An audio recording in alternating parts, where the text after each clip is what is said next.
Hello, everyone. It is May 25, 2024. Hello, Sandra and Analog Synth Player, Justin Wynn, Alicia DeMoss, Donna Davidson, D. Moore, Sandra twice. Hi. Hi, everybody. I hope you're doing well this Saturday. And if not, I hope you're doing okay. If not, then I hope you're hanging in. Doing life a day at a time. That was always important, but now it's very important. Rage Against the Machine. Thank you, Rage. Christopher James. Hello, Sunshine. Hello, Darren James Spencer. New Edge Designs. Jay Northrop. Maria Orsic. Annette. All the wind in Arizona. I never knew Arizona was a windy state, but it's becoming a normal thing. Yeah, well, apparently that's what I'm hearing. Wind almost every single day, but wind. I'm not talking breezes. I'm talking wind that makes it, you just don't want to be out in it because you can't get away from it. Yeah, Annette, I'm glad you mentioned it. Oracle 11 and Deacon Blues and Shauna Howard and Brill Lyle and Amber Eyes and Bill Nye, the Science Man, and Patricia White. Hello. Okay, Sunshine. Silent Walk, nice to see you. Elizabeth, Angelos. Hello, everybody. Tropical Style Wind. That's what I've been saying. It feels like you're at a beach with this wind here. And then some people say, that there's like a wind season in Arizona. Who knew? I didn't. Until I got here. Cecilia Amirati, hello. Yeah, difficulties abound. Sorry to hear that, Cecilia. So we've got tornadoes. Already 4 or 5 have manifested. I don't think much damage, fortunately, Texas, but we've got tornado warnings up here in Oklahoma. And look at how aligned all of these tornadoes, the supercell, the tornadic activity, the hail, the flash flooding, supercells. And I'll show you what I captured earlier, which is I don't get it. I don't get why we just can't even. Oh wow, is this still not working? It was working today. It's not working on the live. What is going on? This happened last night too. It works throughout the day. I play videos and I go live and I can't get the video because, well, Windows Media Player is not responding. Oh, wow. Makes you wonder, huh? Makes you wonder. Well, what I was going to show you is how these supercells, well, we didn't have any in the wee hours of the morning, not so wee, like, 6 o'clock in the morning, but then they manifested, and they're all in a line in Texas. And look at how there's an obvious pulse right down here in Oklahoma, which is just woof, pushing this way up north. Ah, boy, supercells igniting in Mississippi, in Alabama. Looked like it had severe weather up here in North Georgia this morning. Got South Carolina, you got North Carolina, you got Southeast Georgia. And Florida. Yay, but look at all of the activity in the Gulf. How does this activity arise? This doesn't arise naturally. This arises through, let me hear it, electromagnetic frequencies. All right, so it's after 5. Let me refresh the page here. As you see, tornado warning, tornado warning. These are in Oklahoma, and you got a tornado warning down here in Texas. Oklahoma, Oklahoma, Oklahoma. All right, let's refresh. See if they've changed anything. Not much. All right, you've got tornado warnings in Montague, Texas, in Jefferson and Love counties, Oklahoma, Blaine, Dewey, Major, Oklahoma, Major and Woodward, Oklahoma, Major Woods, Woodward, Oklahoma. No, those are expired. I'm sorry. Okay, the last 3 were expired, but Comanche and Eastland, Texas has not expired. Any more? Okay. So, you got 2 that have just come within the last half hour in Texas and Oklahoma. Jefferson, Love, Oklahoma, Montague, Texas. Not good. Not good. But they do seem to be bringing it on, right? Absolutely right. Kim Blanchard, hello. Dude, WTF, hello.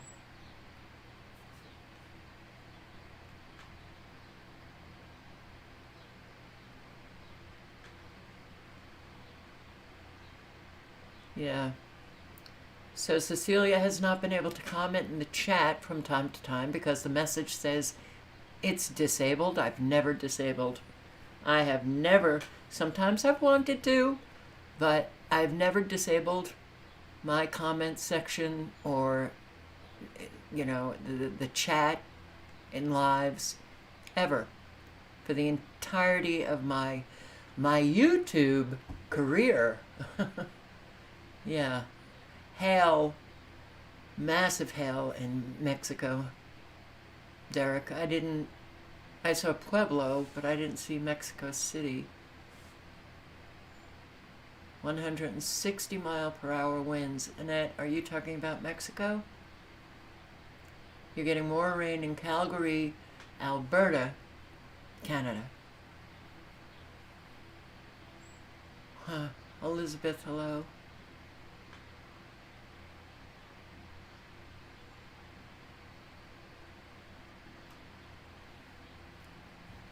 So, yeah, let's do it.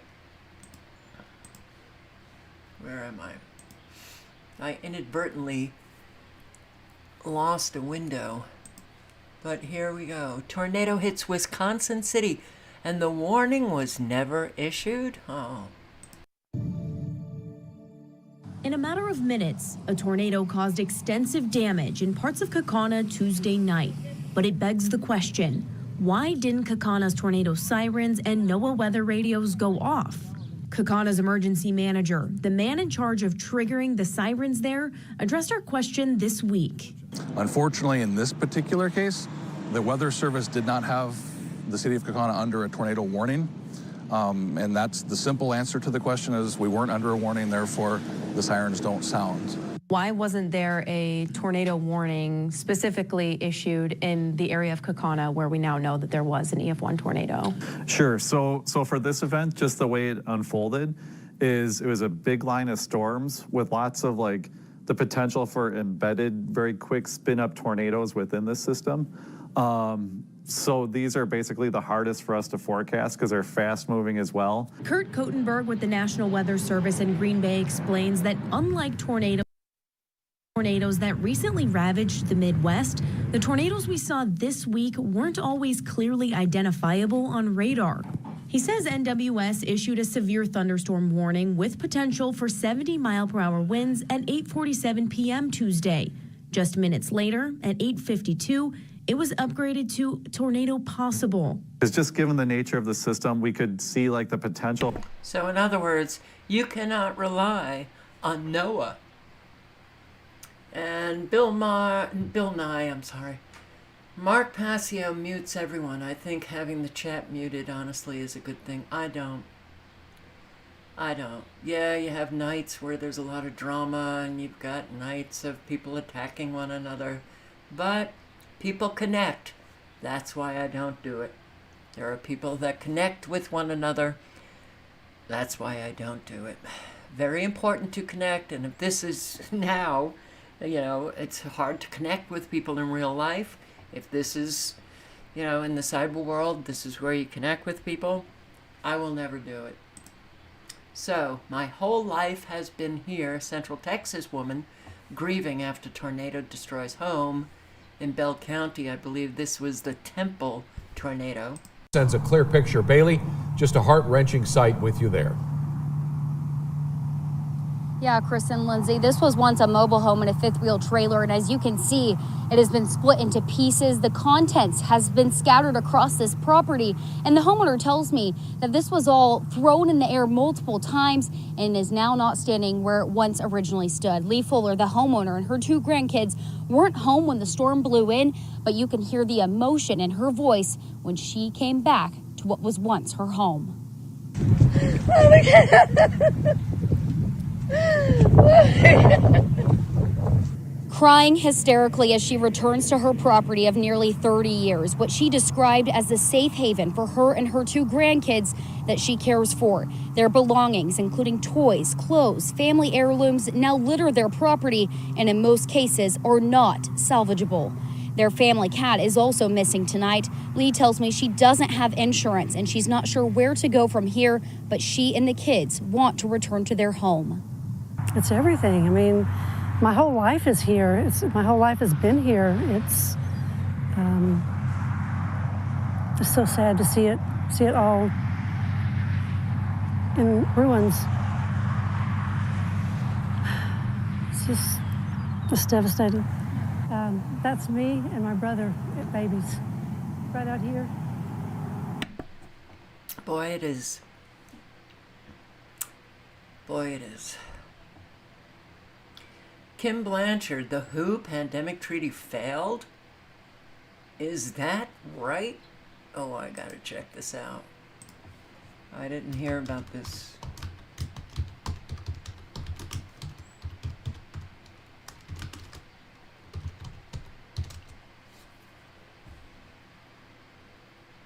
They failed to draft pandemic treaty. Countries failed to agree on treaty to prepare the world for the next pandemic. Okay, I need to, and I've said, and I remember, but I don't know, remember when I said it, that I was quite sure that it was going to pass. And I said, I will absolutely say I was wrong, and I am wrong. Good. Good. It fails again. How fabulous is that?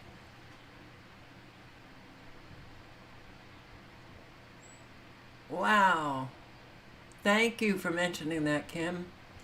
The latest iteration of the World Health Organization's proposed pandemic agreement retains many provisions that are harmful to U.S. national interests. Okay, we know all that. If the Biden administration decides to support the flawed agreement, Congress should reject it. So the world didn't sign on, but just based on that, I'm wondering if this is April 19, 2024. That doesn't work. All right, 15.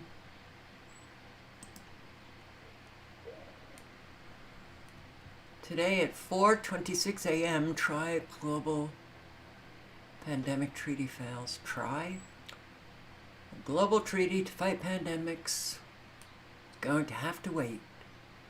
After more than 2 years of negotiations, rich and poor countries have failed, for now, to come up with a plan for how the world might respond to the next pandemic.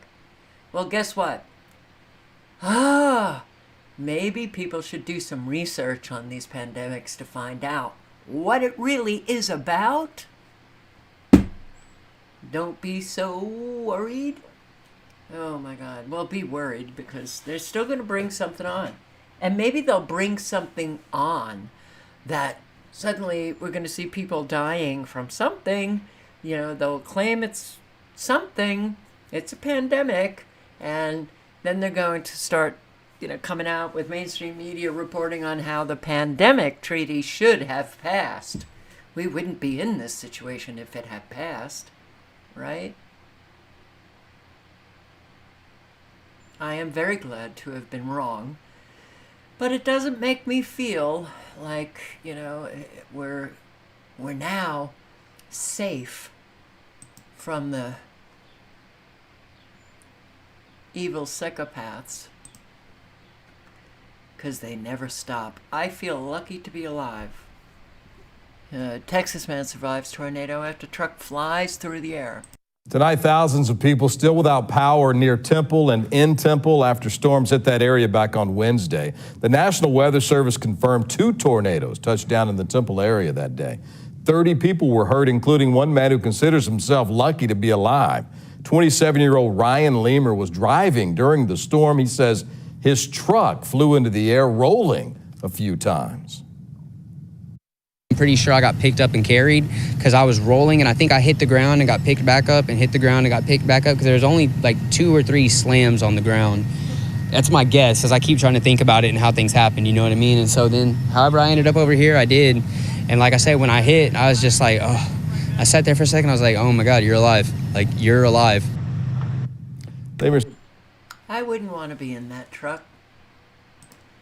So I've never seen it this high. Floodwaters leave debris, damage high lake levels. I'm afraid there's going to be a lot of flooding from rivers, Louisiana, Texas.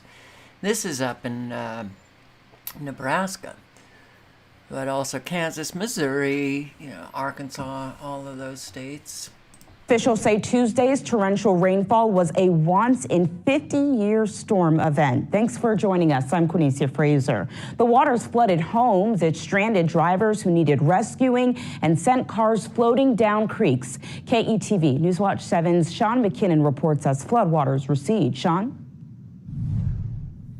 Quinicia, the Papio NRD says it's worked tirelessly since the storm. The staff got to take a breather this afternoon because they'll be back at it this weekend with the potential for more severe storms. And you can see that it's practically underwater. Standing Bear Lake is full again. Yeah, I've never seen it this high. Never seen it this high. It was drained last year to kill invasive fish species. Now the water level is so high, this jetty is submerged and the boat launch is closed off. It's exciting to see all the water come back, but it's a little too much. And at Zorinsky Lake, water nearly spills onto the fishing dock. I don't know if they'll just slowly drain it off or what. On Tuesday, we showed you how Papillion Creek flooded in Bellevue. The current carried entire tree trunks downstream and jammed them at the 36th Street Bridge near Highway 370. Now on Friday, just a few days later, signs of the flooding are still left over. On Tuesday, this is where the water line was. And if you look over here, you can see the flooding deposited all this sediment into the cement. If you look at the creek, lots of debris is still left over. So the flood warnings are out and about. I hope you don't live close to a river. YouTuber Ryan Hall raises $93,000 for Greenfield, Iowa. Okay, I have said this before. Ryan Hall, do not appreciate his refusal to acknowledge weather modification, geoengineering, which he knows about. I'm sorry, he knows.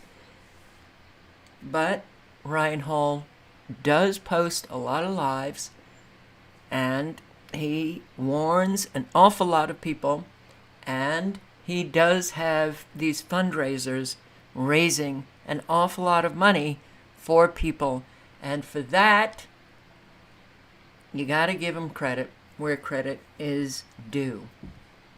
Ryan Hall streams severe storms on his YouTube channel, Ryan Hall Y'all, getting viewers from all over the world. Well, now he's using his platform to support victims of the Greenfield tornado. Griffin Wright has the story. Ryan Hall is a YouTuber and meteorologist who live streams severe storms to an audience of hundreds of thousands. On Tuesday, Hall's team was following the tornado that hit Greenfield. I just so happened to be here tracking the Greenfield, Iowa tornado as it was happening, and we came into town about 20 minutes after it had rolled through. When severe weather hits, Hall activates his charity, the Y'all Squad, to raise money for disaster relief. And we have rocketed now. We're almost to $80,000 raised. And over the course of the live stream, he raised $93,000 for Greenfield. The Y'all Squad immediately put that money to good use. I had the trailer hooked up by probably 8:30 on Tuesday night, so this is only 3 hours after the storm had initially hit. And I was headed to Walmart. We were picking up supplies. I had food, water, toothbrushes, chainsaws, pretty much anything you could imagine that someone would need right after a tornado. Over the past 2 days, the Y'all Squad has delivered critical supplies and served thousands of meals to the Greenfield community. They also donated directly to those most in need. Got medical bills now, and and we're not both going to be able to work, so there's that. We've got to stay somewhere. Gotta have somewhere to sleep. Lisa Beeman's house was completely destroyed by the tornado, and after meeting the Y'all Squad at their relief trailer, received $30,000 to help recover. Well, it made me cry. Blessing. Definite blessing. The Y'all Squad will pack up later today and head to the next disaster. However, they expect to be back. We're in a new town twice, 3 times a week, depending on how severe the storms are or how much they're getting hit, how many tornadoes we're seeing. And unfortunately, we've seen a lot here in Iowa so far this year, and we don't think it's over. We're not even at the peak of tornado season, what we would normally see in Iowa. That's kind of early to mid-June. So we're kind of expecting that come June 10th, June 12th, we're going to be right back here in the same area doing even more disaster relief. Wow. Good. Good. And that can be done by anyone. Yeah. Unfortunately, not a lot of people put in the effort.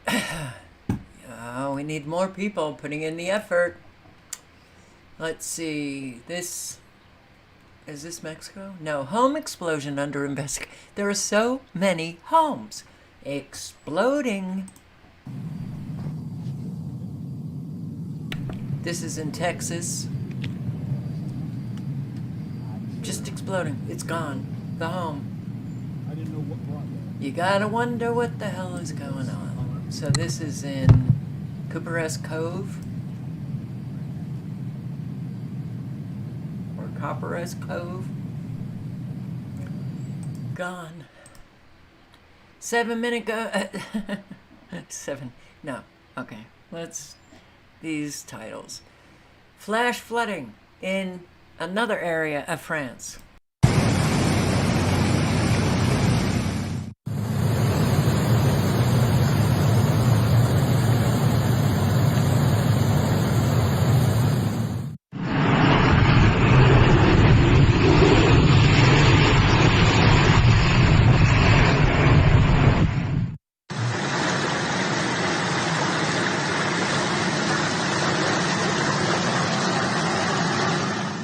Fourth evening of storm this May 24th, and certain sectors are being hit again, such as the east of the Somme.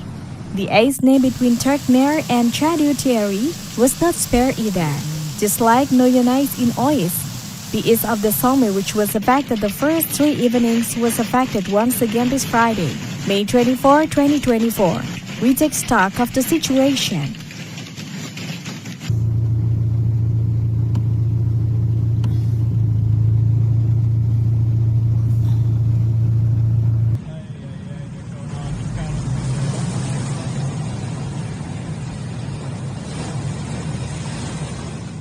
It was the inhabitants of Monchy-la-Gasse who were affected this evening of May 24.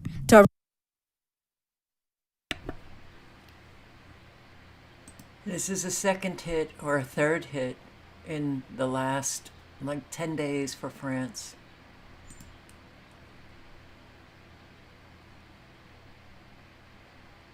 It's unbelievable what's going on all over the world. It's really just yikes. So yeah, emergency in Mexico. Here we go. For 2024. que venga una cartera, güey. O un iPhone 4.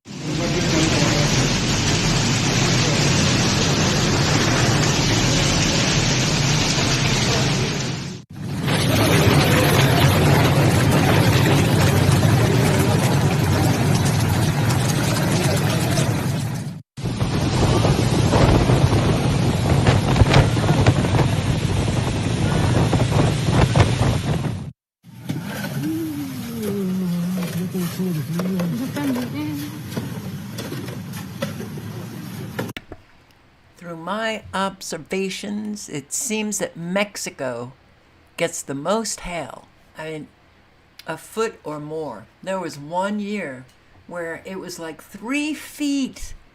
It looked like snow, but it was all hail. Like 3 feet. Look at this. Look at this. Wow. Wow, wow, wow. Man. They're bringing it on. Bringing it on.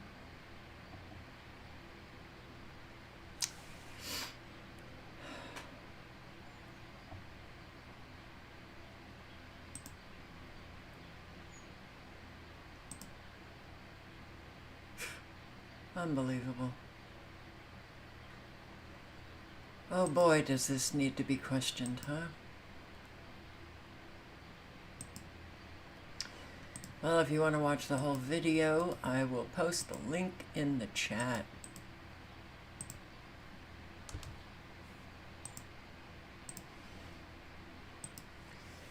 All my trees in Florida are dying. So sad. Real Fishing Life.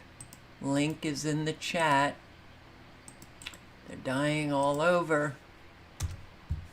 Reminded me of the video that I posted just walking around with a friend in South Carolina, showing the incredible destruction of the trees in upstate South Carolina. Good morning, freedom fighters. I'm back in humid, hot Florida. I just realized when I got here that my trees are missing, but I knew they were going to have to be cut down. Never seen oak trees do what these are doing. Splitting.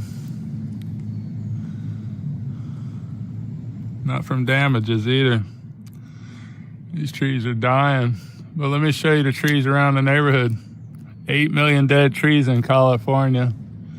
Millions of dead trees in Alaska, Colorado. Stand by. Let me show you the state of our trees. It's springtime right now. And there is nothing springing. So, that is not a canopy. Stand by. There's another tree, barely hanging on.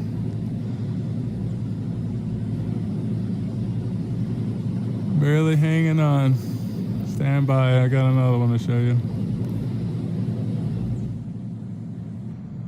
None of these trees are lush like they used to be. Most of them looks like that. Dead limbs sticking out. We're losing all life on this planet. I hear a bird or two, but it's nothing compared to what it was when I was a kid. Commercial fishermen standing by, dead trees everywhere. We're losing all life on this planet. And if people don't start letting us speak to each other, we're going to be in a bind. Shadow banning is the worst thing that could happen to our people. When we're being silenced, I don't care if we're speaking truth or not, that is communism. And when there's silence in the truth, that is the scariest communism of all. Commercial fishermen standing by. Yep. Everybody needs to be talking about the geoengineering, the weather modification, but the geoengineering. All of the spraying of very toxic nanoparticulates in the atmosphere. Guess what? It comes down. It comes down. And all life breathes it. It gets into the root system of trees and kills off the trees. Their sick immune system, well, guess what? The trees can't withstand even small or weak winds, but we're breathing it. All life is breathing it. Why are so many people sick? Well, that's one reason. Caught in the middle, residents of Houston Heights apartment complex still without power. I was gonna say, where the f*** are you? Like, do y'all even exist? We haven't heard anything from y'all. That's tough. Houston, it's already so hot outside, as we've been telling you, with this weekend temperatures forecasting to climb to dangerously high limits, as Frank mentioned. Well, that has temperatures really boiling as well over after power still has not been turned on at an apartment complex in the Heights. That's right. People living there say that they're being essentially left in the dark. Literally. KPRC2's Gage Golding first told us about the problem at the Durham Heights apartments yesterday. Power was supposed to be turned on last night, but as he's finding out, that problem goes beyond just the power lines. CenterPoint was out here on Thursday to replace this big green transformer. This was supposed to be the answer to all the problems. Well, when they flipped the switch to turn it on, they found yet another problem. This is what they're calling a cable fault in a conductor somewhere inside the apartment complex. Now, there are more electricians out here trying to find out exactly where that is. It's hot as heck in my apartment. Temperatures inside these apartments flirting with dangerous levels. One living room turned bedroom, measuring in the mid-80s. I stayed here up until last night. Last night was kind of my breaking point. After getting message after message from residents here, we went to get answers from the management. So what's going on? I will have to just do no comment right now. I'm not able to, or at liberty with the company to discuss anything, but everything's kind of like being worked on. That's true. Work is being done, but there's no idea what's wrong or when it will be fixed. For her to just like not say anything and not give us like an update or real actual answers is very frustrating. We brought in our own electrical expert to take a look, hoping for some clues. I don't know why they would have a fault in one of the wires. From just this going out. But the answer might be harder to find than you might think. So they got to go through each individual wire until they find. That's what I would be doing. A long day ahead of them. Yeah. If they find the short, it's probably going to be a matter of them pulling the wire out and pulling it back in. Until then, there's nothing people here can do except wait some more. I'm going out of town for Memorial Day weekend. And if it's not on by the time I get back for that, I'm getting out of here. In the Heights, Gage Golding. No answers, no information given. What's going on? Oh, our life is just being upended. Insurance company cancels San Diego church's policy based on what? A drone. These are satellite images of a southeast San Diego roof and are what an insurance company says it used to drop the church's policy.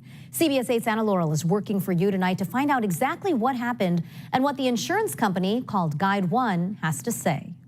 Can you see the details of this roof repair job from our CBS 8 drone? An insurance company canceled this church's policy based on what it says it saw from a satellite image. My roof was not leaking. Here's what they said. Now, that's from their underwriter. I reviewed the pictures. The policies will not be reinstated. There are areas showing wear and tear, and the picture below shows several broken shingles. That's it. End of story.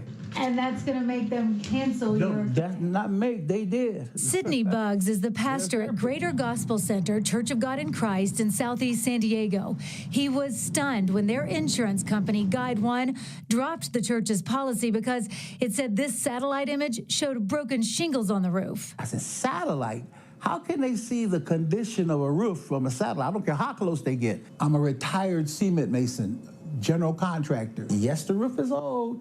It's worn a little bit, yes. It's 15, 20 years old, yes, but it's not leaking.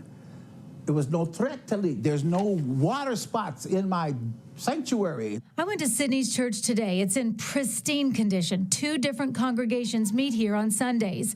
The community has musicals here, banquets and weddings. And all these things were done with the community in mind. And this membership, this less than 100 members, I don't have no doctors or lawyers that are part of our congregation, but these small people have come together to make it work. And so that's what this church means to the community. Because Guide One dropped the church, they're forced to replace the roof, so another insurance company will pick them up. The cost, $51,000. The new insurance they just got is $20,000, $15,000 more than what they paid last year. We don't have donors that can come in and write us checks. We're hurting. This is the Guide One report Sydney got with the image it said it used. According to this, there's no structural damage, no missing shingles, no rust, patching, or ponding. In fact, it says it has 81% confidence in the shingles. CBS 8 reached out to Guide One. It said they do not comment on private matters. Guide One is a major church insurer. Major church insurer. And there are other churches in the city. They're doing it to them too. We'll keep working for you and asking Guide One for answers. In Southeast San Diego, this is Anna Laurel for CBS 8. Wow. Following what? So, the insurance company actually noted that there was no structural damage, no damage, and they canceled them. Oh, wow. Worn shingles. Okay, not good. That's going to be happening to an awful lot of people. It's only going to increase.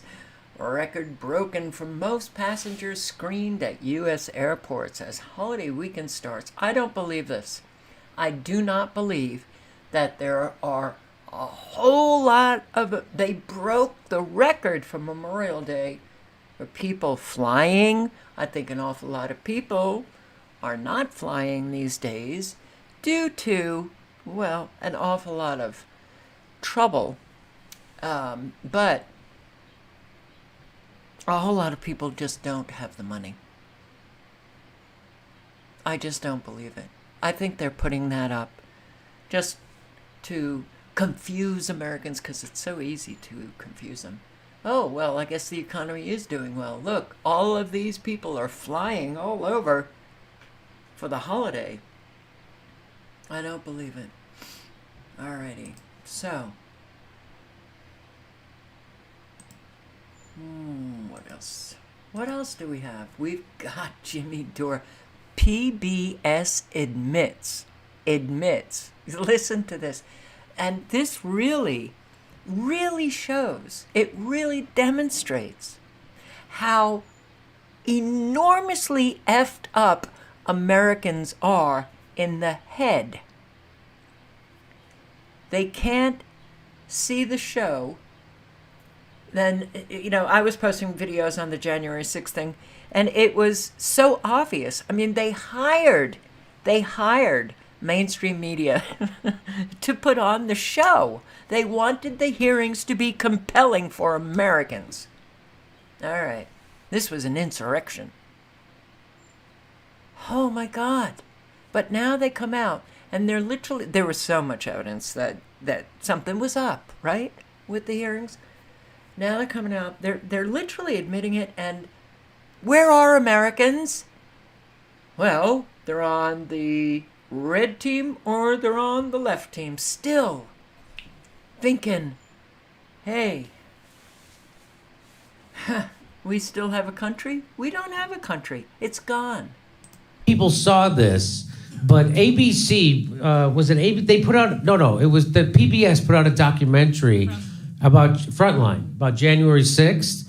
And so this guy, Eric Abinante, he said, in a remarkable PBS documentary, the January 6th committee admits the entire thing was a publicity stunt, fabricated TV production meant to manipulate the audience. What? The trusted, completely military intelligence funded network claims that January 6th was a staged event? That's unbelievable. Hey, if you enjoyed the hit miniseries Shogun, you're going to like the new January 6th miniseries, No Gun.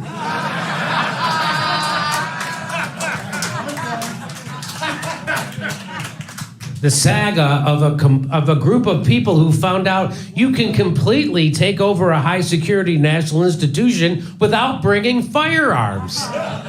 Isn't that amazing? So here is some of it. I just want to play some of it for you. And I don't know if you saw this or not, but when I saw it, it pissed me off. I guess this aired a few months ago at least, right? So did you see it, Sam? I haven't watched it, but I saw this clip, yeah. Okay, watch this. Thompson's committee had gathered a trove of information. The challenge, what to do with it. The one thing that we knew was the information that we have is compelling. Okay, what to do with it? Okay, guys, there's some compelling information here. So we got to suppress that. And then we got to need some really compelling bullshit. How about that? Okay, here we go. And how did they do it? They got the best in the business. The thing we needed to do was tell that to the American people in a compelling way. So that's why we brought in a former president of ABC News. Yeah, I got a call pretty much out. Yeah, hey, you remember the Turtle Man character Dana Carvey did? Well, what has that guy been up to? Well, turns out he literally been the president of ABC News for years. Perfect. Okay, here we go. Of the blue from the January the 6th committee. They wanted a storyteller. And while they were brilliant lawyers, storytelling for a mass audience is not what they do. To bring in a guy like this who would think outside the box really did prove to be fruitful. And it was Goldston who really began to envision this as, in a way, a kind of mini-series, that there would be sort of 9 episodes, and that these episodes would tackle particular themes. Attack on the Capitol, the investigation. The first hearing was primetime television. As the nation is about to witness a defining moment, the first hearing before the country, the results of the January 6th investigation.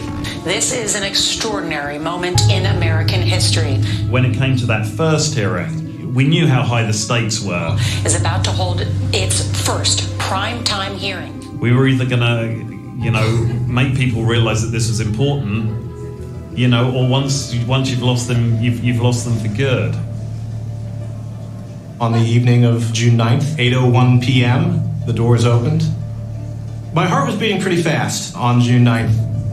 And it was a real question of, is this going to work or not? All right, everybody, here we go. 5 on the line, please. I'm in this tiny control room right up the stairs from Cannon Caucus. And we count down to the start of the hearing. And at that point, what can you do? Here we go. In 3, 2, 1. The Select Committee to investigate the January 6th attack on the United States Capitol will be in order.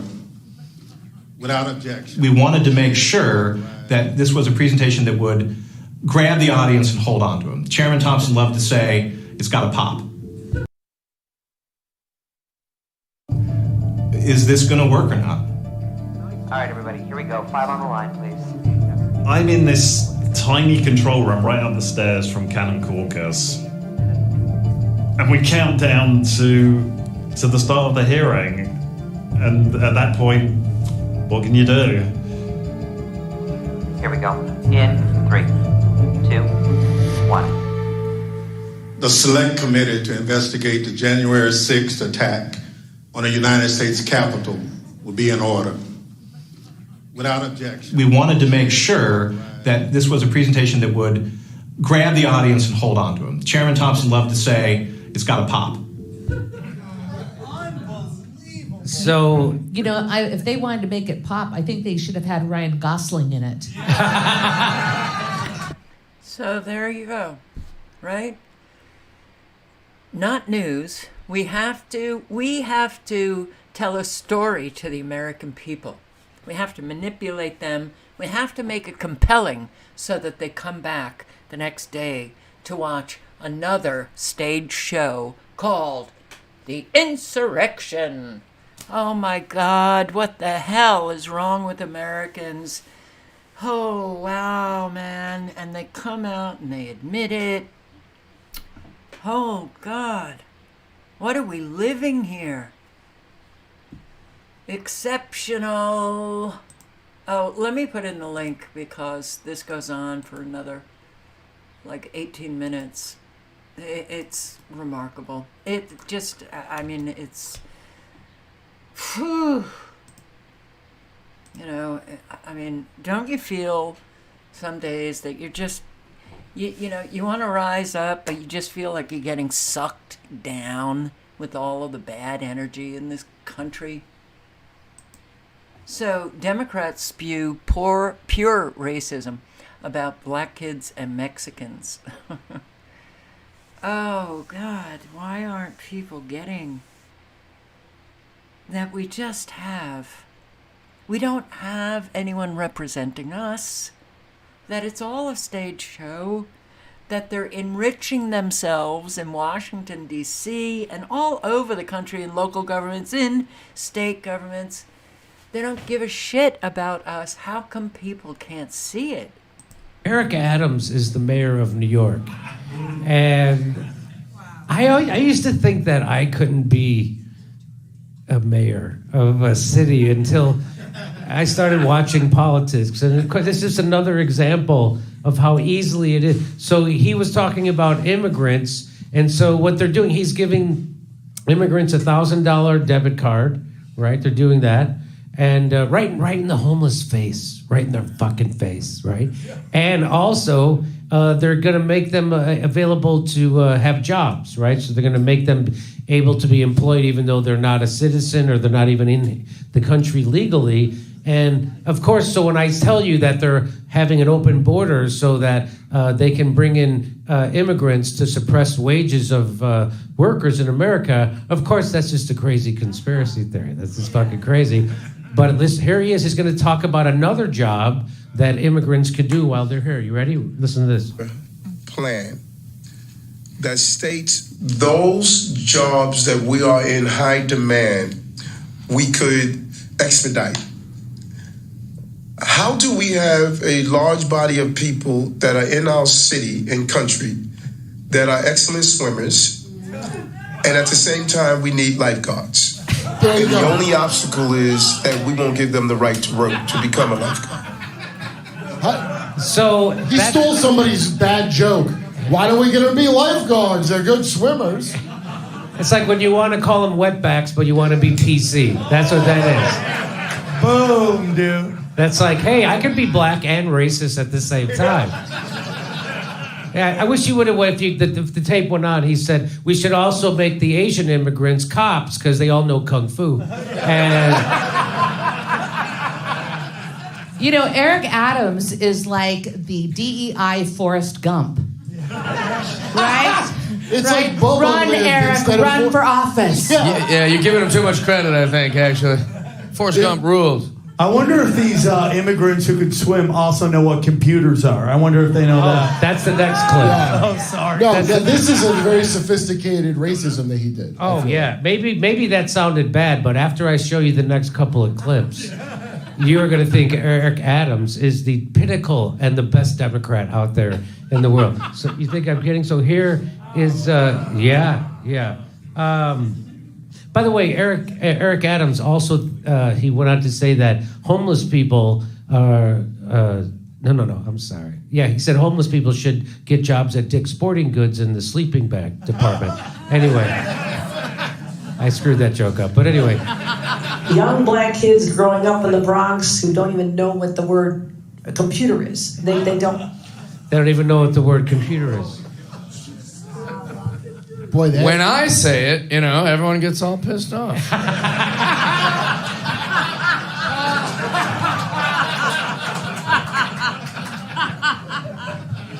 Hey, Governor, I think if you check your mentions on Twitter, you're going to find out they do know what a computer is, I think. It is so sad. Oh, the idiocracy of it all, right? Very sad. Sorry to say this, but it is a reflection of the American people that we have these people saying these things and they're still in office. This one should have been thrown out for so many things even before she said this, but hey, she's still there. And this one, this one. Oh, God, how do we deal with this? How do we deal with this? Member of Congress with people, who evidently had a racist attitude. And recently one even confronted me in a restaurant.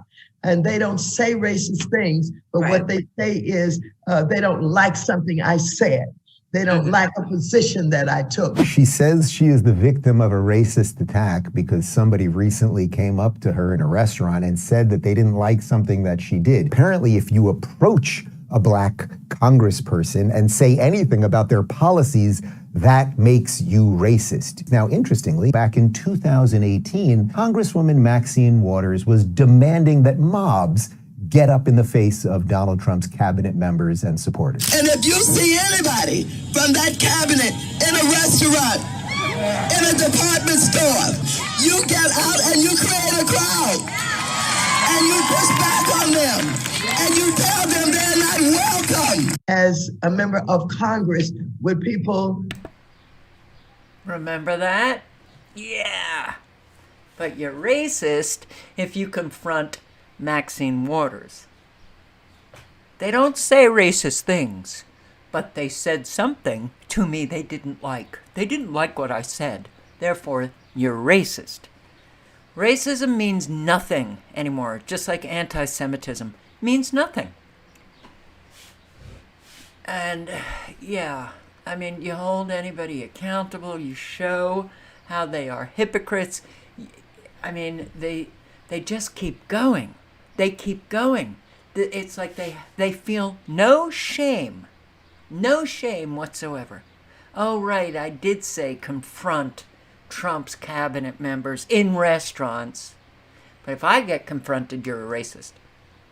No shame for the hypocrisy. Residents outraged after police officer shoots and kills a small dog. Look at this dog. Something's wrong, man. Threat to you or anyone else. Nick Hunter, Teddy's owner,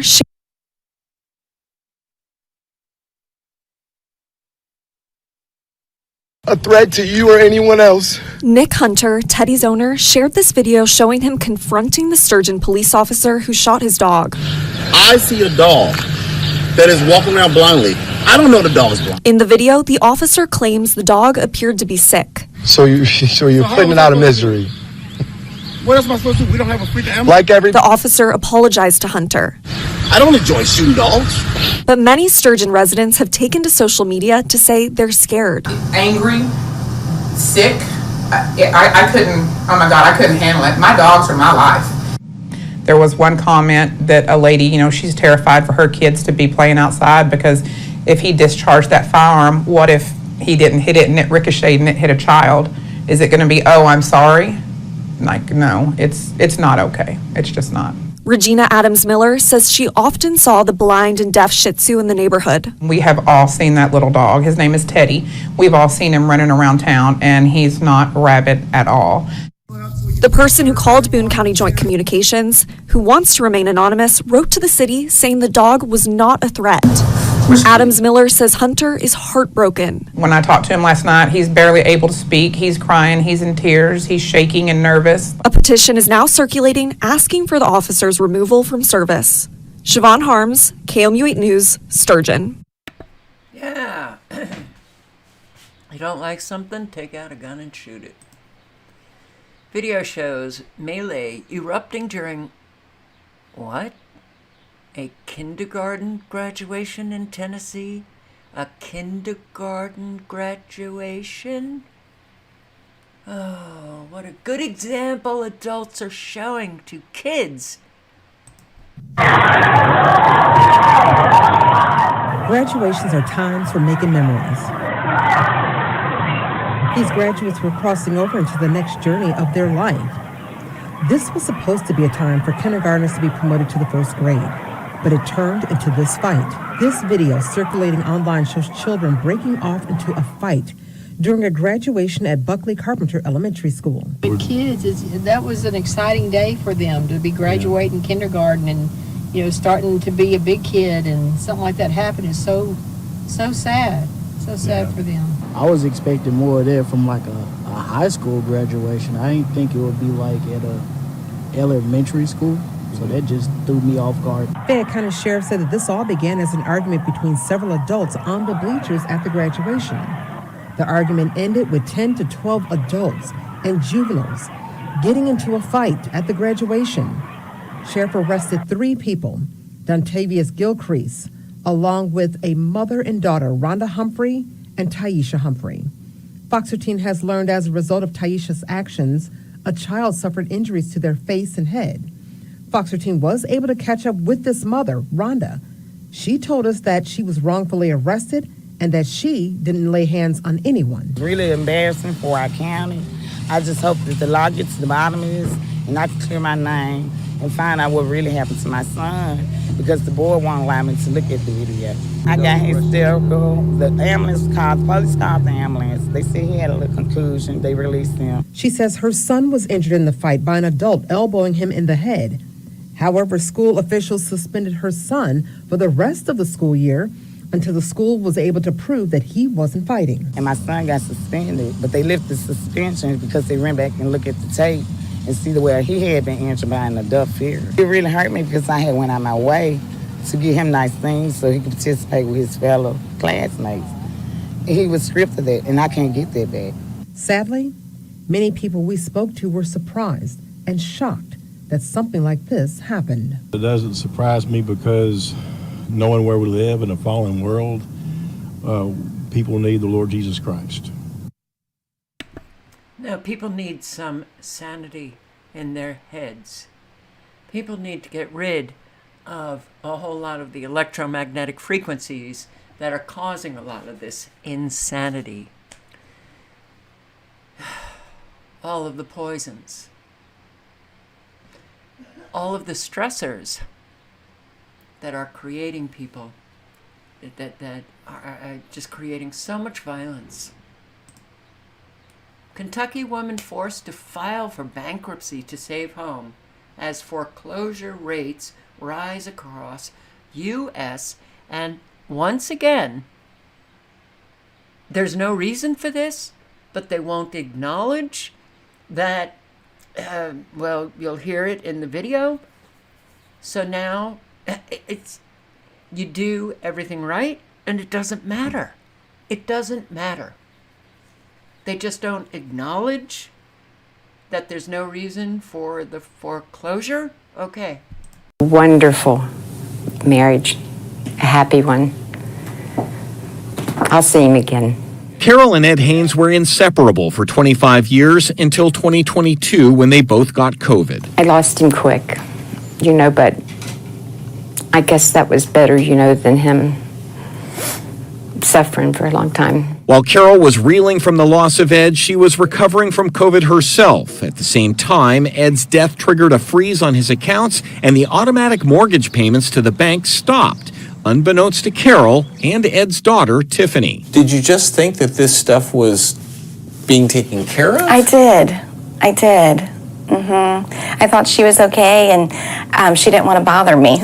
So it was just a little bit of miscommunication. That little communication turned into a big problem when the bank filed for foreclosure. When Tiffany heard, she was able to negotiate a loan modification. So it would bring the loan current, putting the rearages on the end, and we would just make the payments. But while Tiffany helped her stepmom make the payments, the bank was selling the loan. The new mortgage holder apparently did not get the memo and filed for foreclosure again.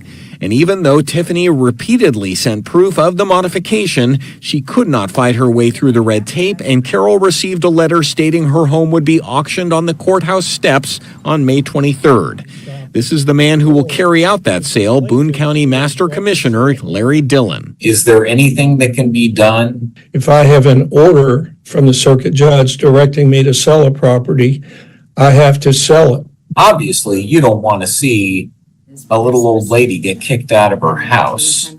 No, I don't. I cannot unilaterally take the step of You could show the judge that this is not a right foreclosure. You could show the judge. Come on. Grow up, mister. Oh, the judge gave me an order and I just have to do it. No, you don't. There are a lot of steps that people can take, and I'm tired of these kinds of people. No sign of respect. Bank lays off 270 Cincinnati workers with no warning. Teen morning for Tammy Williams was life-changing by lunchtime. Her job of 8 years gone without warning. How many calls do you think you would answer in your typical day? Hundreds of calls. In a typical 8-hour day, you're going to get hundreds and hundreds of calls. But then the phone stopped ringing and automated emails started populating. My schedule had been totally wiped out. I knew right then we were closing. You don't see your entire schedule for a year totally saying deleted, deleted, deleted, if you're not being let go. Williams started working for Barclays when it opened its call center in Hamilton in 2016. It was once one of Hamilton's largest employers. During the pandemic, operations shifted to remote work with a co-working space in Over the Rhine. Williams says yesterday a Zoom meeting took place, but not everyone could get in. Did you get in? I did, but I didn't hear enough. And it was basically no video, no microphone, nothing. In a Teams chat, one person wrote, "What's going on?" And a lot of my colleagues that were off yesterday didn't know this was happening. Williams was locked out of her email and other work accounts. It took Barclays 24 hours to call her and officially tell her she was terminated. Barclays informed the state in this notice yesterday at 12:45 p.m. I shared that with Williams. They couldn't even tell the truth on this thing. Barclays wrote that the permanent closure would take place September 13th and separations would begin July 20th. But you're saying you don't have a job today. Today, I do not have a job.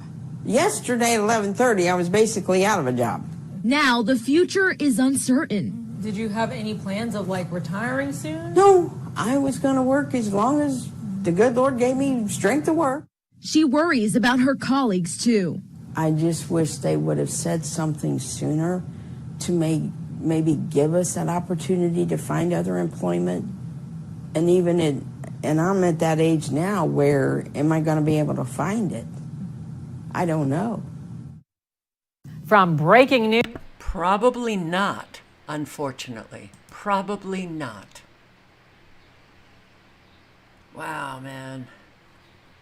People shit on people so often. It is really frightening. But one of the reasons why this continues on such a grand scale, you can't blame anybody, you can't hold anybody accountable, because if you're holding somebody accountable, you're the problem. Positivity, toxic positivity, always be positive, never look at the negative, never look at reality, just live our comfortable lives and ignore all of the crap that's going on around us. And we're never part of the solution. Ignoring it just allows it to expand to a friggin' nightmare. The worst narcissistic impact? What is the worst kind of narcissistic abuse? Let's just listen. All narcissists subject who they're targeting to a very severe psychological abuse known as reactive abuse. Reactive abuse happens when who they're targeting, the narcissist is targeting, has a reaction to the abuse that they're exposed to. And most narcissists will try and get you or who they're targeting to react in a way. The narcissist will try and convince you then that you're actually the abuser, that there's actually something wrong with you because of the way you've reacted. And then they'll use that as proof that the victim is mentally ill, unstable, crazy, or not good enough in some way. And they'll put all the blame on that person that they're targeting. And they use other people to help them target and to help them abuse that person in this way. The thing to be careful of over time is if they are targeting you, you will become more and more dependent on the interpretation of their reality instead of your own perceptions, because you start to believe that there might be something wrong with you, or that you're overreacting, or that there's something that you feel the guilt and the shame starts to kick in. They're basically grooming you and conditioning you to feel deep levels of guilt and shame and feeling not good enough about yourself. And that is their ultimate goal, because then they can control you. Well, that was a short education for all of us. But you don't have to be a pathological narcissist to do this kind of stuff. A whole lot of people with narcissistic tendencies do this. A whole lot of Americans do this. They want to get people really upset so that they break that person gets very angry, and yeah, they call it reactive abuse. You're responding to being abused, and then they just point the finger at you. Oh, you're the problem. Look at how you're behaving. A whole lot of people do this.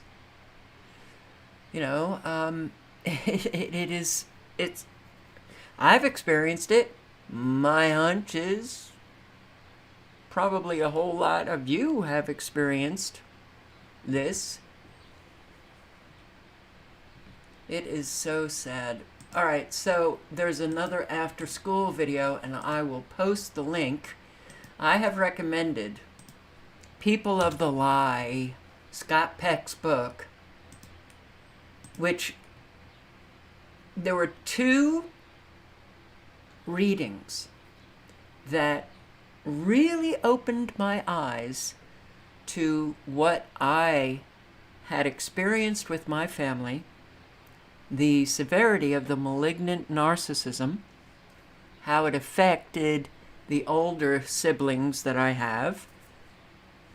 And that was the first, it was People of the Lie, and I have bookmarked Desnos, Desnos,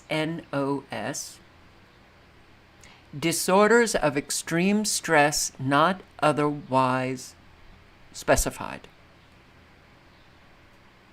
And can I remember the author? No, but we're not talking about that now. We're talking about People of the Lie. But even if you have been spared having a severely ill narcissistic family, People of the Lie will help you understand what we are living with the American people, and how narcissism is the evil that we have needed to confront. Doesn't mean confronting the narcissist. If they're pathological, you ain't going to get anywhere, because they just never admit that they have anything wrong. You're the wrong. They're always in the right. And that goes for just people who desperately need to be right all the time. They will attack you, so you can't get anywhere. But this was a very good, he's animating, illustrating the psychology of malignant narcissists from Academy of Ideas, which is another channel that I have said often. Academy of Ideas is, as far as I'm concerned, one of the best channels on YouTube, because they help you understand the world, they help you understand yourself, they help you understand some issues that you might have to clear up. But here, let me just play a few minutes of this. Did I put the link in? Yes, I did. Evil is not committed by people who feel uncertain about their righteousness, who question their own motives, who worry about betraying themselves. The evil in this world is committed by the spiritual fat cats, by the Pharisees of our own day, the self-righteous who think they are without sin because they are unwilling to suffer the discomfort of significant self-examination. May I say bada boom? I will say bada boom. If people think that they're right all the time, they will not grow. And unfortunately, staying on that road will make them evil. We have choices.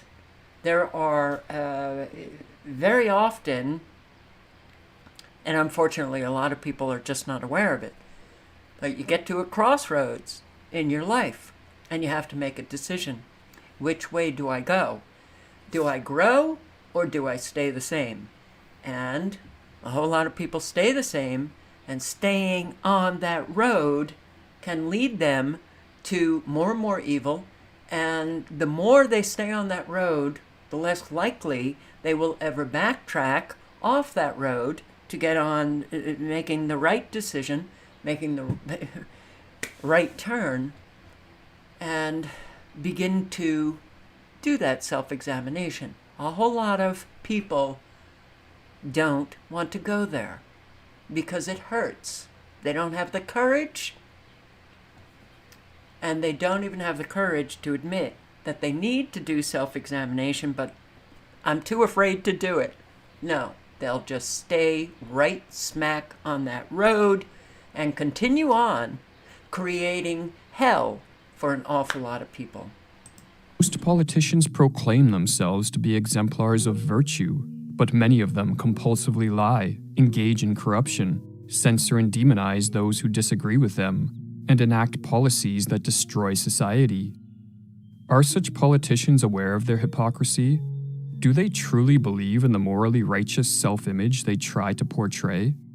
In this video, drawing from the insights of the American psychiatrist M. Scott Peck, we explore the psychology of malignant narcissism in order to better understand the evil that has infected modern politics.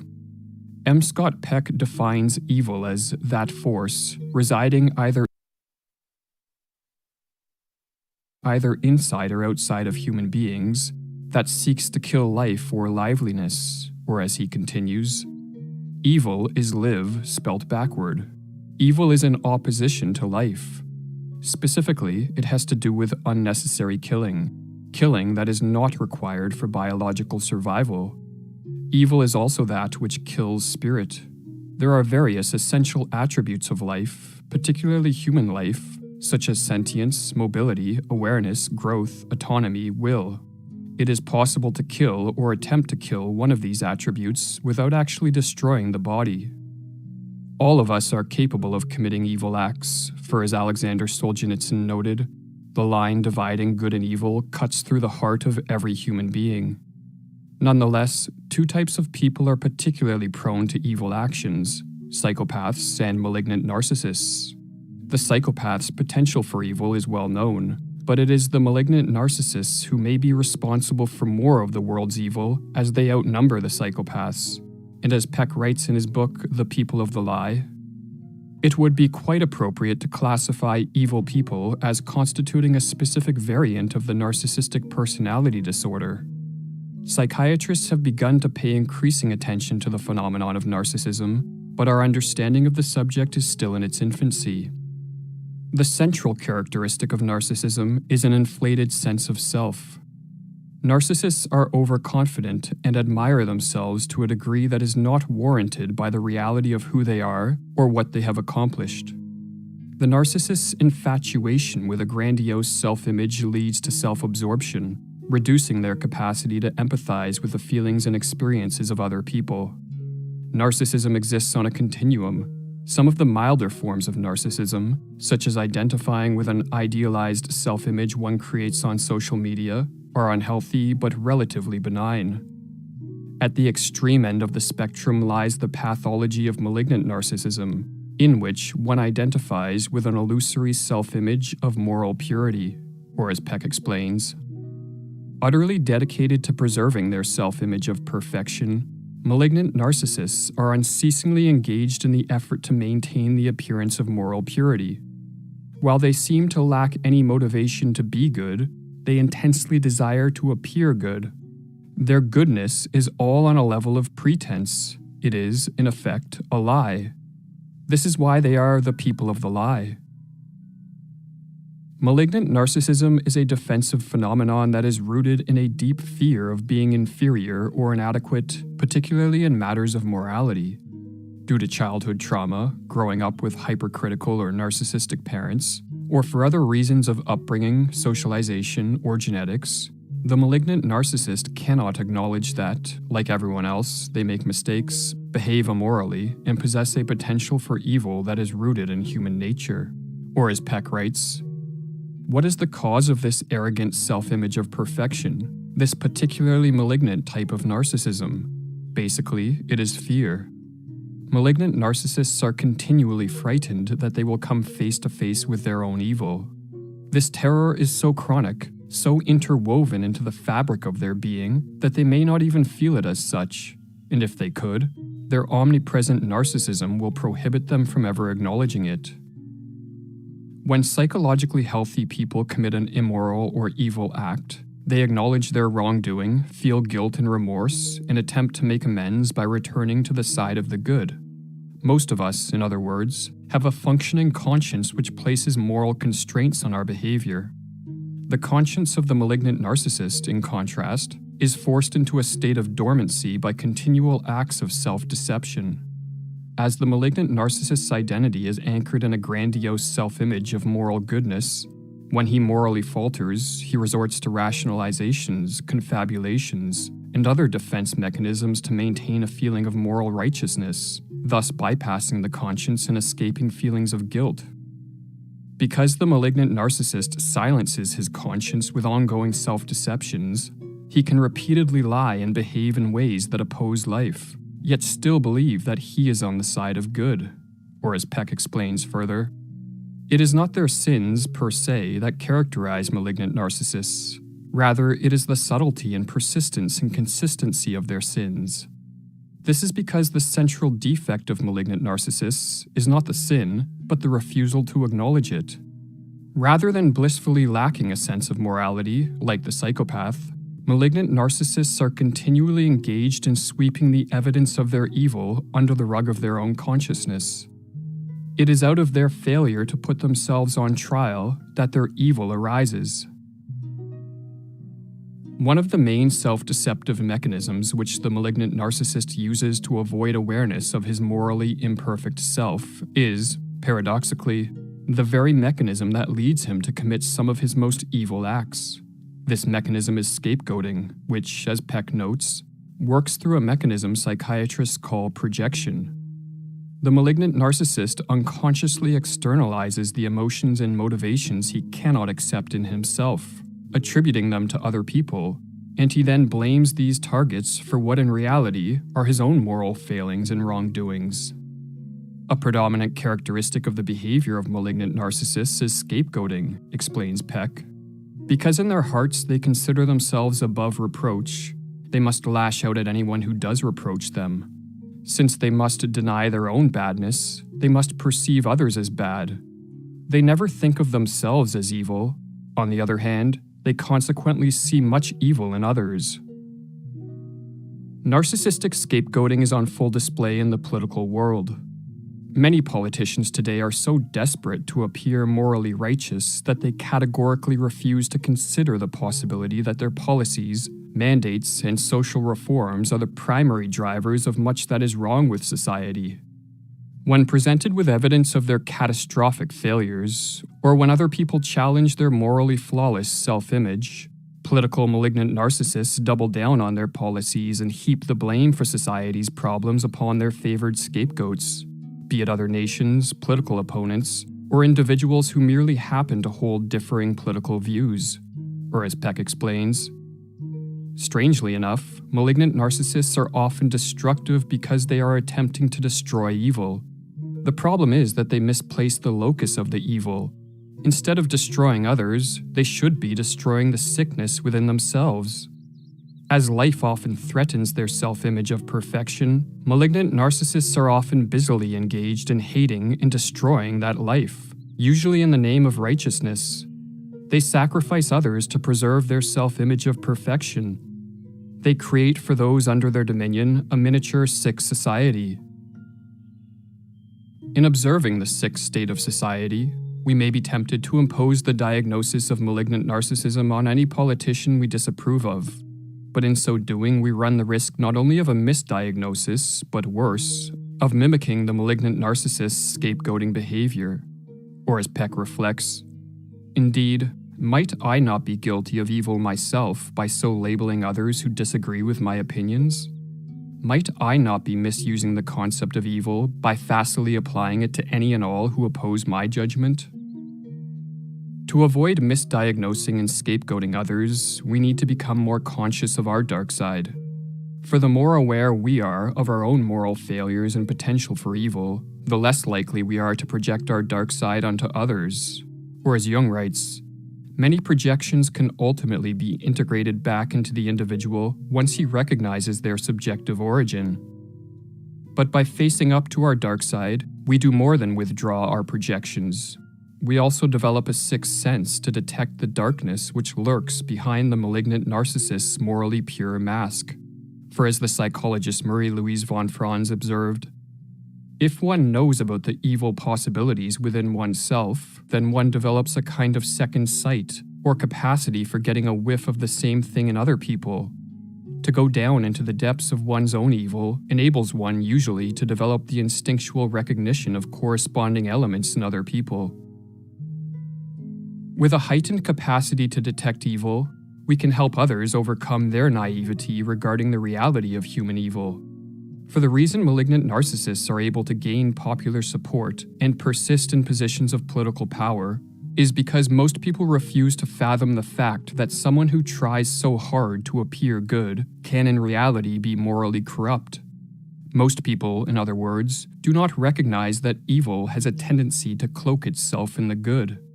Or as the psychologist Erich Fromm observed, the main fallacy which prevents people from recognizing potential Hitlers before they have shown their true faces lies in the belief that a thoroughly destructive and evil man must be a devil and look his part, that he must bear the sign of Cain so visibly that everyone can recognize his destructiveness from afar.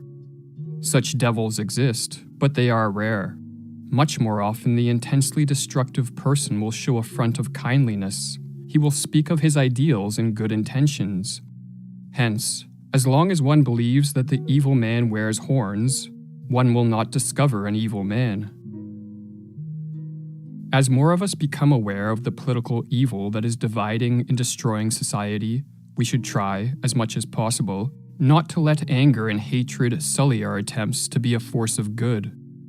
Malignant narcissists are easy to hate, but harboring hatred only nourishes their malevolence and makes us easy targets of scapegoating. Hatred also harms us through the stress it generates in the mind and body.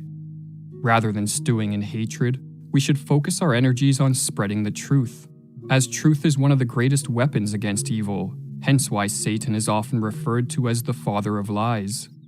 We should call out the hypocrisy of the political malignant narcissists, expose their lies, mock their overweening moral pride, and watch on as the truth renders their behavior increasingly desperate, erratic, and eventually self-destructive. Pride goeth before the fall, or as M. Scott Peck concludes, the evil hate the light of goodness that shows them up, the light of scrutiny that exposes them, the light of truth that penetrates their deception.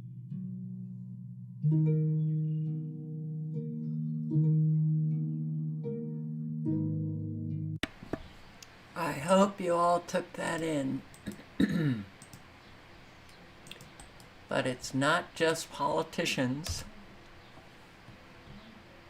But we all have characteristics of evil and good. Is it that, it's which wolf will win? The one you feed? And yeah, I saw Rage, depart from me, I never knew you. Isn't that Matthew Jesus saying, "Depart from me, I never knew you"? Oh, but hey, we prophesied in your name and we called you Lord. No. And in that, there's two words that I highlighted when, I was just doing some research. And there's one word, saith and doeth. Two words, sorry. Saith and doeth. It doesn't matter what you saith, it matters what you doeth. Because what you say doesn't tell anybody who you are as much as you would love to think it does. It doesn't. Who you are comes about by what you doeth. What you doeth. And if you're not doing, then people don't know you.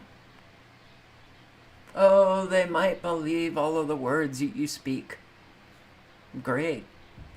But if you don't actually manifest those words by doing, depart, I never knew you.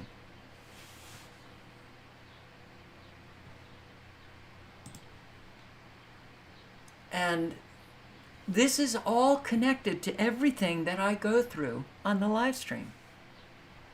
The sickness, the disease, which unfortunately is now just really pretty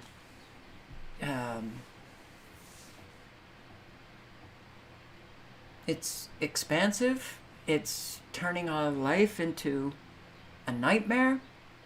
But I have to say, man, after school is really amazing. So I will put the link in to this video. And yeah, I recommend that you subscribe, and also to Academy of Ideas. Not my fault. It's not my fault. I'm flawless. It's your fault. Don't hold me accountable. It hurts. So I'm going to make you the problem. And I'm going to play this. This was sent to me by a subscriber whom I'd like to thank, and I'm probably going to have to refresh. These TikTok videos don't really... Okay, so it is working. The hypocrisy in the Christian community is also rampant. Here, this woman is a Christian. And as I've said before, whenever you try to, talk about this, you get slammed by people. And you do have to wonder, okay, why are they slamming you? They claim that you hate Christians, that you hate Jesus, that you hate God. Really? When you want to lift people up so that they actually begin to manifest that God, manifest as best they can the Jesus within them. That is the important part that is missing with an awful lot of people. But here, she talks about an experience that she had when she was younger. I don't know why the people in the church that I grew up in were so hateful, but they kind of live more by the do as I say approach and not what I do. I'll never forget Tommy. He was 18 years old.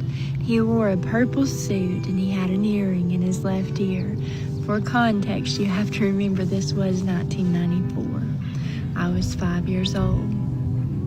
I remember the men's meeting that they had to determine Tommy's fate. See, they didn't want somebody like Tommy in their church. It may look like sinners attended, and, they couldn't have that kind of debauchery around, so they didn't like the fact that he made their image look like what they didn't want it to look like. They had the men's meeting. They all went in a room, my dad leading the pack. As Tommy was awaiting his fate, I remember watching him. He looked down like he was praying. All the men came out. My dad proudly strutting out. The spokesman of the group said, "Tommy, we've decided that we don't like the way that you dress or your earring, and if you don't change, you're not welcome here." Tommy looked down and he said, "I hear what you're saying to me, but I just want to know, why is it okay that all the deacons smoke every day before and after church? Doesn't that seem like that should be a problem too?" Dumbfounded looks plagued the elect. And a couple of them got extremely angry. They escorted Tommy out of church. A few years later, I saw Tommy at a fall festival at my elementary school, and he said he'd never been back to church and he'd never go again. All these years later, we have a ministry, and I've made it my goal to love every Tommy I meet. I think Jesus can sort out better who needs to wear what and where they belong better than I can. He said he leaves the 99 to find the one every time, even if you wear a purple suit and you have an earring. Yeah, so biology teacher calls it quits due to student phone addiction. Parents are doing a pretty awful job. Schools are doing a really awful job. That these kids can actually bring their phones into the classroom, something is very wrong. Why are they allowed to bring their phones into a classroom? You have to wonder. It begs questions. If they're looking at their phones and not paying attention to what is going on in that classroom, somebody doesn't want them to actually critically think, get educated. Welcome back. A Tucson biology teacher says enough is enough. He's leaving the classroom over students not being able to put down their phones. He says he's tried everything to get the kids to power down, but the appeal of what's on their cell phones is just too great. News for Tucson's Lupita Murillo reports from Saguaro High School with the 411. Mr. Mitchell Rutherford has been teaching biology for over a decade. This will be his final week as a Saguaro Cougar. I've been struggling with mental health this year, mostly because of what I identified as basically just phone addiction with the students. The 35-year-old biology teacher became a first-time father. He says last semester something just wasn't right. And this semester, he says, he was working harder than the students. This year, something shifted, and it's just like they're just numbing themselves. They're just checking out of society. They're just like, can't get rid of it, can't put it away. He likens the phone addiction to that of drugs. Opioids, obviously a huge problem. Cocaine, heroin, all of those drugs, alcohol, it's all a big problem. But like, sugar even greater than that, and then phones even greater than that. He says he tried everything in the book to get the students to dial it down and turn their phones off and turn on their brains. Here's extra credit. Let's check your screen time. Let's, create habits. Let's, do a unit on sleep and why sleep is important and how to reduce your phone usage. We'll talk about it every day and created a basket called Phone Jail. So what does he believe is the solution to phone addiction? As a society, we need to prioritize educating our youth and protecting our youth and allowing their brains to, and social skills and happiness to develop in a natural way without their phones. News 4 spoke with parents about Mr. Rutherford leaving his teaching position. I kind of agree with him. Not agree with him for quitting, but I agree with the stance that he's taking because he's not able to do his job. I think it's understandable. I feel the frustration. I have 2 teenage boys, so they're on their phones constantly. So you as a parent need to set some boundaries with those phones. And you don't let them take it to school. Why don't we just point outside of ourselves to all of the problems? I'm not the problem. Something else outside of me is. No. You should be demanding that your kids do not bring those phones to schools. Jesus.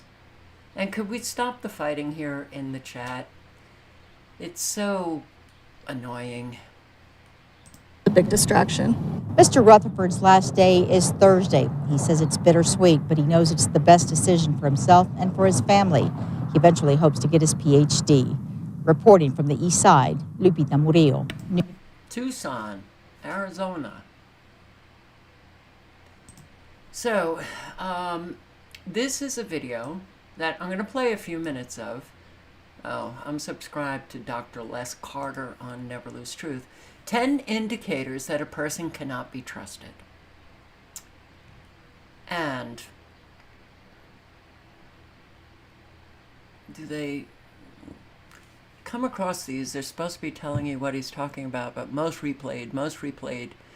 Lots of unsolicited advice, easily critical, generally evasive, coy, vague, being a fair weather friend, consistent inconsistencies. When people are inconsistent and they show you one face one day and then another face the next day, I have a real hard time with that, and I just don't trust people who behave in that way. But accountability, approachability, unwilling to discuss personal failures. So I'm going to play just a few minutes so that you get to know Les Carter. I will put the link in the chat, which it's in now. But why don't we listen to a few minutes of what he has to say? To ascertain, because trust, of course, is one of the bedrock ingredients of healthy, deepening relationships. Right now, I want to go through 10 different ingredients that I want you to watch for that might imply that a person that you might have an initial positive impression with may not be as trustworthy as you want. So let's get to it so that we can get a gauge as to how you might interact with other individuals. Now, the first thing that I like to watch for is how superficial an individual might be with their personal disclosures. Trust is built upon allowing one another to know each other from the inside out. And there are some individuals you realize over time, they don't really reveal a lot about what's going on the inside. I mean, it could be something like you notice that they had a reaction and you may ask the person, hey, why did you respond to your sister that way? And you're just kind of talking to them. And it's like, that's just sort of the way that we interact with each other. And they don't really get too deep into it.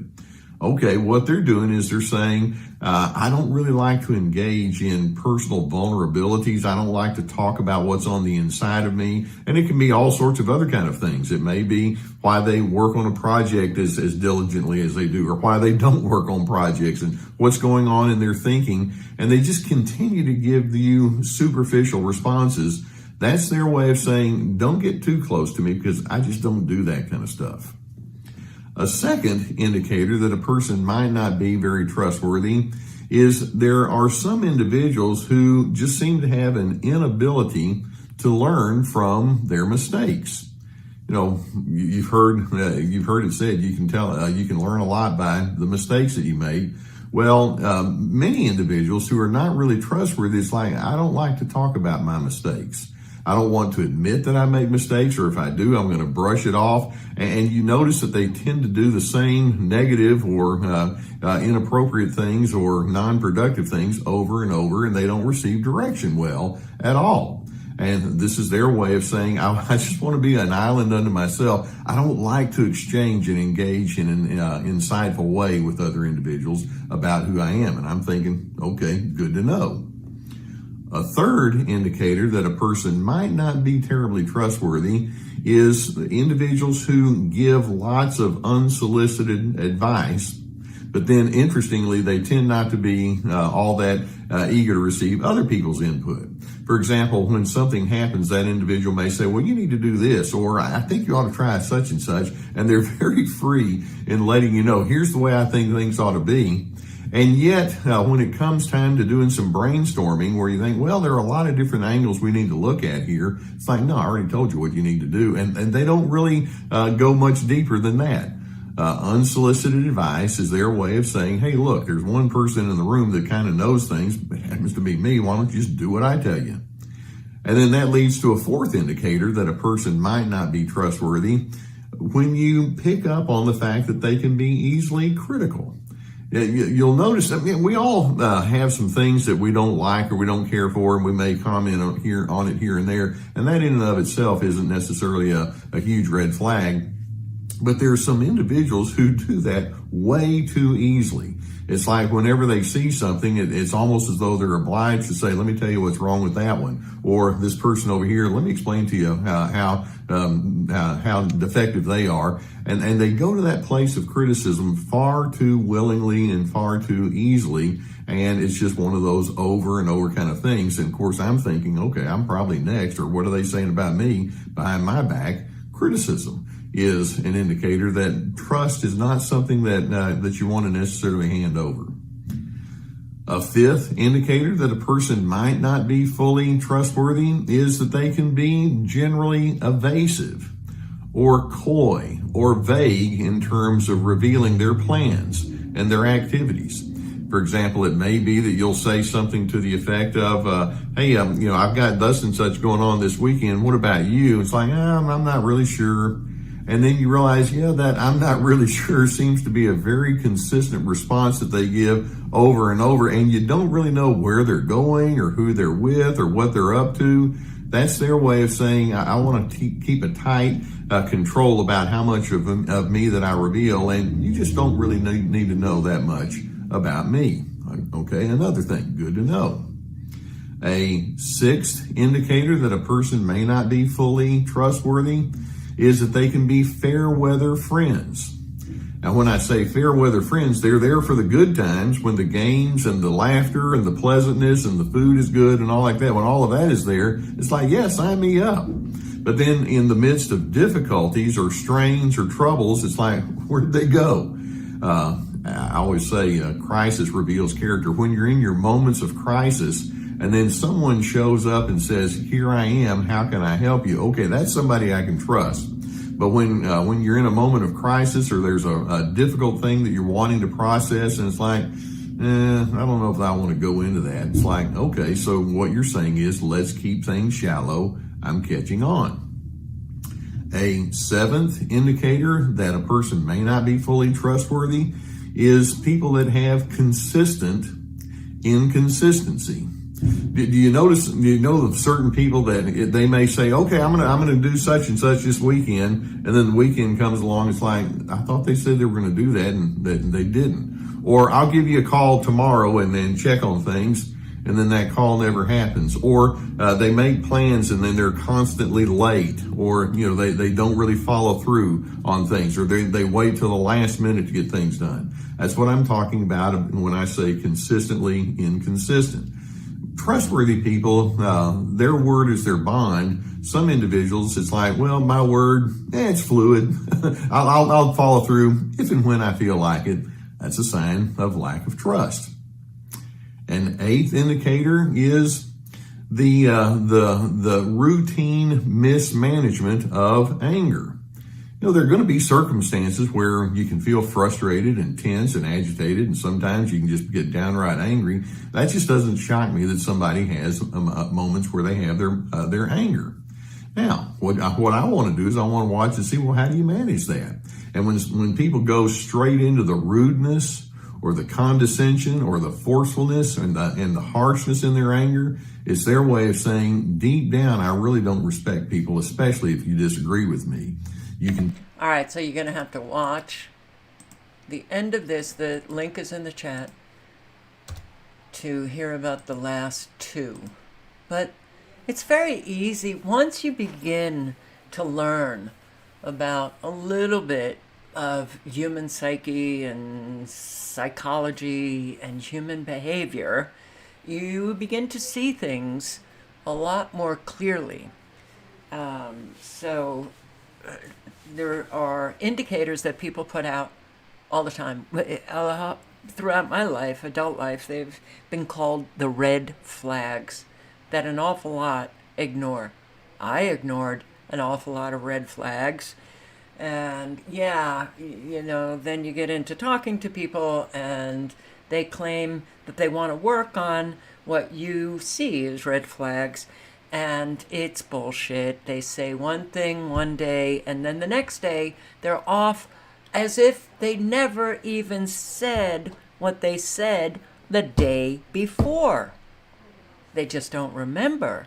And they're off just doing the same old, same old. Yeah, an awful lot of people who claim to be working on themselves don't do any of the work on themselves. They just know that saying that will get, you know, some attention from people, that people will begin to trust them or whatever. And then, lo and behold, soon enough, they show that they haven't worked on anything. The inconsistencies are, yeah. They're out there and they're in people. And some of those inconsistencies really hurt. They ignore you. Their word should be, it should be something that is sacrosanct. Oh, that's not how we communicate, Carol. Don't I know it? You say something, you give your word, you follow through.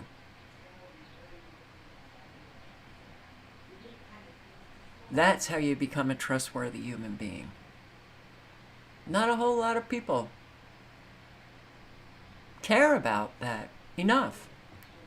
And they don't even care how they're perceived as untrustworthy when you have those conversations with people about this. They don't care. It's like, oh, I'm so tired of just this kind of, you know, and no, I am not saying I'm perfect. Hardly. But we've got to try every single day. You know, when we speak our words, that they mean something. They mean something. Stop it. Can't we just stop it? Can't we just stop it? I don't even know what the hell is going on. I just can't stand it. It's like, yeah, whatever. So, it's very important to do work. Very important to look in the mirror. Very important to hold our own self accountable. Yeah.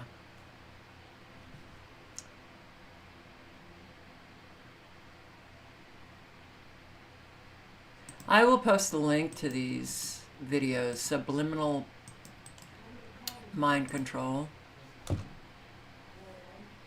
Where is it?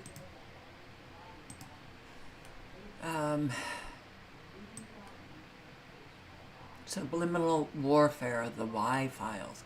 Mind control and invisible influence.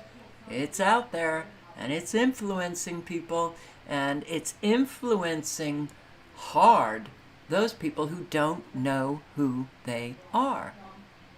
There's an awful lot in the awake crowd. So awake doesn't mean you know who you are. Self-examination, which takes an awful long time to do, that's how you get to know who you are. And I'll put this link in to look out for Charlie's video on these DUIs where cops are pulling people over and claiming that they're drinking under the influence. And I saw a mainstream media video that I thought I had open, but it's with these cops who are pulling people over, citing them for drinking under the influence when they haven't had, when they're sober. So How about under the influence of radio frequency? And this, electrical engineer talks about life, the dangers of his job, and what is safe. And this is on Step Down's channel. Step Down is, he sometimes comes into the chat. And yeah, there's an awful lot of very good information, and I'm glad that people are still posting on it. And after 13 years and my not liking the repeat, yeah, I get very frustrated. And but this was a very good video. Listen. Well, look, I don't want to get. I didn't get into. It's 3 hours and. Oh my God, it's 3:33 and 49 seconds. Uh-oh, what are we gonna do? Maybe this person is not who they claim to be. I've had people, because a video ends with 3:3 in it, they've claimed that I'm working for the other side. What is wrong with people's brains?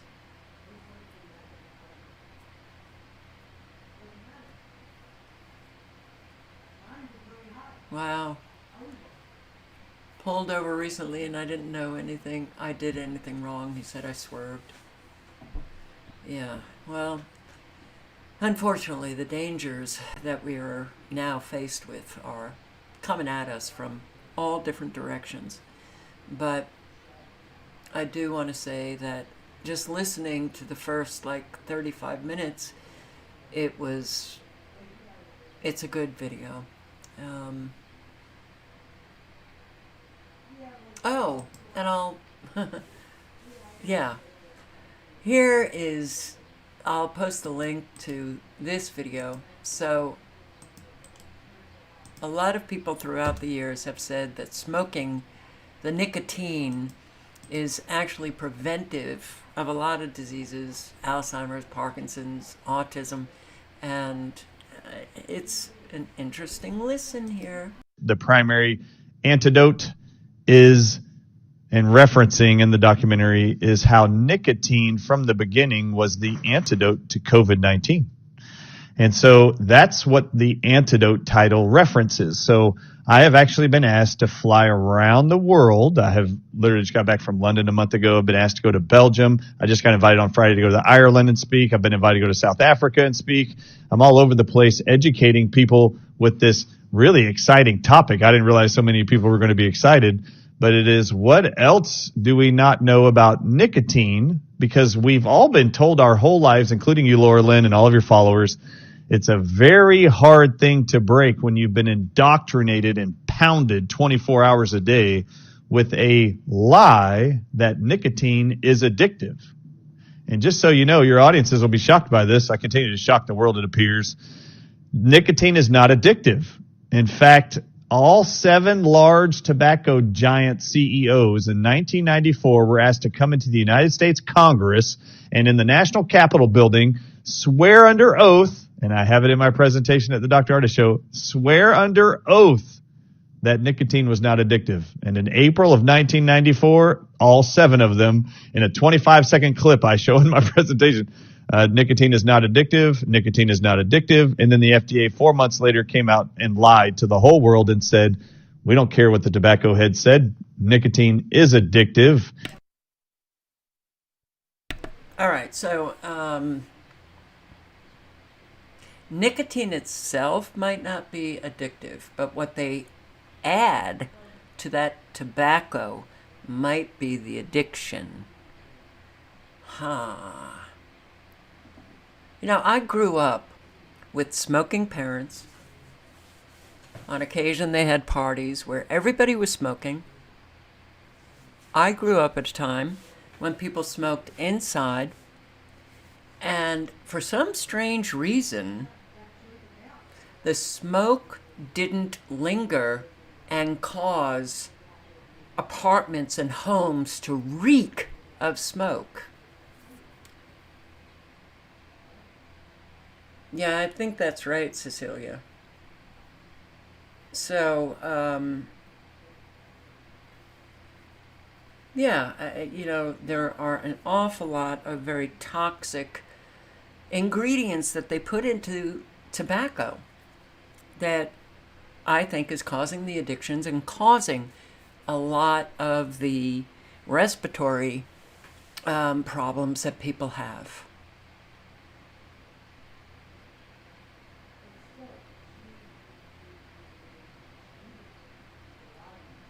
Yeah, the smoke is definitely, it's been different for decades. So anyway, guys, it's 6:56, and here we are again. Work on yourself. Work on yourself. I think life is about doing that. Self-examination, self-reflection, and being better and better. And, I got a comment that said that the person thinks that we're actually living in hell. And if that's the case, then we need to learn an awful lot about ourselves, and we need to be better. Because if it's true, reincarnation, that we actually come back, you don't want to be living what you've lived in this go around. I sure as hell don't. I'm not saying any of that is, what I believe. I'm just saying that we don't know. We don't know. And in the not knowing, we have to consider all possibilities. And that one has, that one came early on in my life. So, yeah, it's led me to be somebody who's just constantly working and working on myself. But that was a good thing because, yeah, definitely someone who was saddled with an awful lot of issues. An awful lot. Have I cleared everyone up? No. It's lifelong work. But the most important piece is to do that self-examination to find out all of the bullshit that you've spoken, that you've lived, so that you can get out of that trap and become an honest human being that's trustworthy, that you live honestly and you speak honestly. And you get out there and you help your community members. Very important to help one another out. Yeah. So on that note, I say, be safe. Let me look at radar one more time. Don't like what I am seeing here. The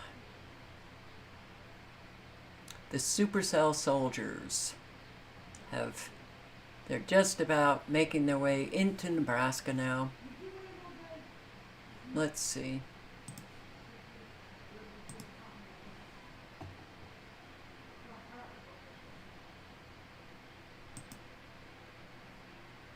Oh, good. So we have no tornado warnings now. It doesn't mean that we won't in some time. So I will link below to the tornado alert site. And if you're in these areas where you got these supercells, I would check the alert site every now and then. And I lost, oh, there it is. I'll put the link into the radar site. I do hope that every one of you stay safe. Thank you for showing up. Hope to see you tomorrow night. And on that note, I say good night, good luck. Ciao, guys.